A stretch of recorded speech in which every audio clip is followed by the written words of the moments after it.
বাবা, আমার অনেক কষ্ট হচ্ছে, আমি আর সহ্য করতে পারছি না। বৈদ্য মশাই, আমার মায়ের কি হয়েছে? উনার শরীরের এই অবস্থা কেন? হাল্ক, তোর মায়ের উপর কালো জাদু হয়েছে। তোকে আজ ভোরের আগেই সিংহাসুর দৈত্যের শিং আনতে হবে, না হলে তোর মা সারা জীবনের জন্য পাথর হয়ে যাবে। ব্ল্যাক ইউনিকর্ন, আজকে তোকে আমার সাহায্য করতে হবে। আমাকে এখনই লাল পাহাড়ে নিয়ে চল। মায়ের জন্য আমি চন্দ্র সূর্য সব এক করে দিতে পারি। আমি মাকে ঠিক করেই ছাড়বো। সিংহাসুর দৈত্য, আমি আসতেছি। সিংহাসুর দৈত্য, তুই আমার মাকে জাদু করেছিস, আজকে তোর শিং ভেঙেই ছাড়বো। হাল্ক, দেখি তোর মাঝে কত জোর আছে। কি হলো হাল্ক?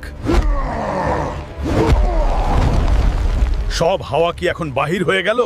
এই সবাই, এই হাল্ককে বন্দি কর, সে যেন পালিয়ে যেতে না পারে। হাহা, এবার তোকে কে বাঁচাবে হাল্ক? সিংহাসুর দৈত্য, আমার কোটি কোটি ভক্ত আমাকে দেখছে। আমি আগামী পর্বে তোকে শেষ করেই ছাড়বো। তোমরা সাবস্ক্রাইব করে আমার